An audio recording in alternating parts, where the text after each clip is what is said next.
15 வசனம் 1. பின்னும் கர்த்தர் மோசேயையும் ஆரோனையும் நோக்கி வசனம் 2. நீங்கள் இஸ்ரவேல் புத்திரரோடே சொல்ல வேண்டியது என்னவென்றால், ஒருவனுக்கு பிரமியம் உண்டானால் அவன் தன் பிரமியத்தினாலே தீட்டானவன். வசனம் 3. அவனுடைய மாம்சத்தில் உள்ள பிரமியம் ஊறிக்கொண்டிருந்தாலும் அவன் பிரமியம் அடைபட்டிருந்தாலும் அதனால் அவனுக்கு தீட்டுண்டாகும். வசனம் 4. பிரமியம் உள்ளவன் படிக்கிற எந்த படுக்கையும் தீட்டாகும்.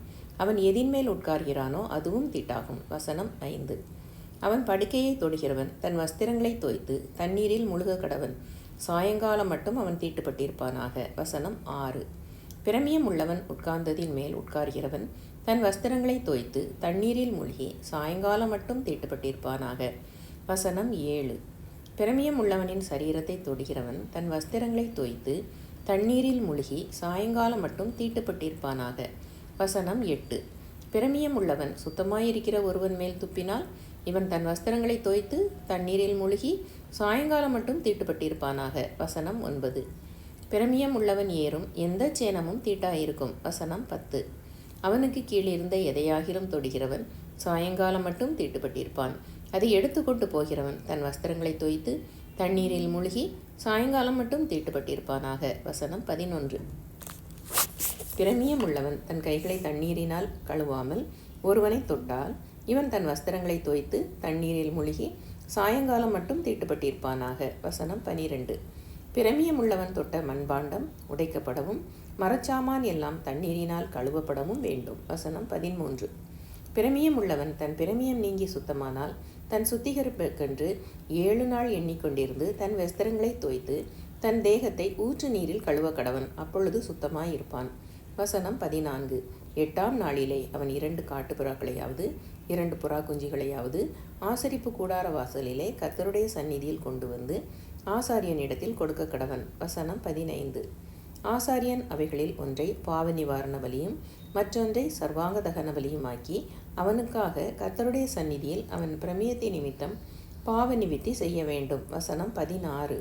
ஒருவனிலிருந்து இந்திரியம் கழிந்ததுண்டானால் அவன் தண்ணீரில் முழுக வேண்டும். சாயங்காலம் மட்டும் அவன் தீட்டுப்பட்டிருப்பானாக. வசனம் 17. கழிந்த இந்திரியம் பட்ட வஸ்திரமும் தோலும் தண்ணீரினால் கழுவப்பட்டு சாயங்காலம் மட்டும் தீட்டாயிருப்பதாக. வசனம் 18. இந்திரியம் கழிந்தவனோடே ஸ்திரீ படுத்து கொண்டிருந்தால் இருவரும் தண்ணீரில் மூழ்கி சாயங்காலம் மட்டும் தீட்டுப்பட்டிருப்பார்களாக. வசனம் 19. சூதக ஸ்திரீ தன் சரீரத்தில் உள்ள உதிர ஊரலின் நிமித்தம் 7 நாள் தன் விலக்கத்தில் இருக்க கடவுள். அவளை தொடுகிறவன் எவனும் சாயங்காலம் மட்டும் தீட்டுப்பட்டிருப்பானாக. வசனம் 20. அவள் விலக்கலாய் இருக்கையில் எதின்மேல் படுத்து கொள்கிறாளோ எதின்மேல் உட்கார்கிறாளோ அதெல்லாம் தீட்டாயிருக்கும். வசனம் 21. அவள் படுக்கையை தொடுகிறவன் எவனும் தன் வஸ்திரங்களை தோய்த்து தண்ணீரில் மூழ்கி சாயங்காலம் மட்டும் தீட்டுப்பட்டிருப்பானாக. வசனம் 22. அவள் உட்கார்ந்த மனையை தொடுகிறவன் எவனும் தன் வஸ்திரங்களை தோய்த்து தண்ணீரில் மூழ்கி சாயங்காலம் மட்டும் தீட்டுப்பட்டிருப்பானாக. வசனம் 23.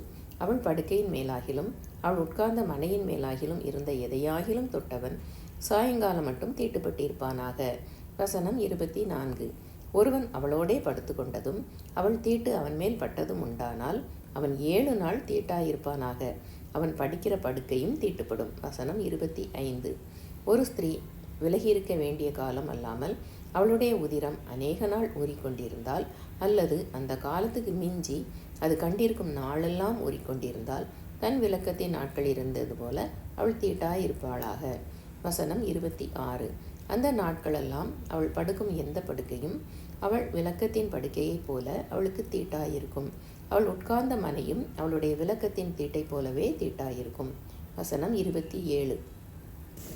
அப்படிப்பட்டவைகளை தொடுகிறவன் எவனும் தன் வஸ்திரங்களை தோய்த்து தண்ணீரில் மூழ்கி சாயங்காலம் மட்டும் தீட்டுப்பட்டிருப்பானாக. வசனம் 28.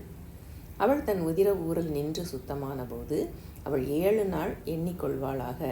அதன் பின்பு சுத்தமாயிருப்பாள். வசனம் 29. 8ஆம் நாளிலே 2 காட்டுப்புறாக்களையாவது 2 புறா குஞ்சுகளையாவது ஆசரிப்பு கூடார வாசலில் ஆசாரியனிடத்தில் கொண்டு வர கடவுள். வசனம் 30.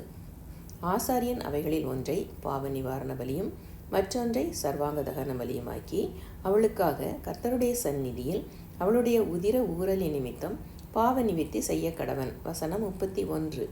இஸ்ரவேல் புத்திரர் தங்கள் நடுவே இருக்கிற என்னுடைய வாசஸ்தலத்தை தீட்டுப்படுத்தி தங்கள் தீட்டுகளால் சாகாதபடிக்கு இப்படி நீங்கள் அவர்கள் தீட்டுகளுக்கு அவர்களை விலக்கி வைக்க கடவீர்கள். வசனம் 32. பிரமியமுள்ளவனுக்கும் இந்திரிய கழிவினாலே தீட்டானவனுக்கும். வசனம் 33.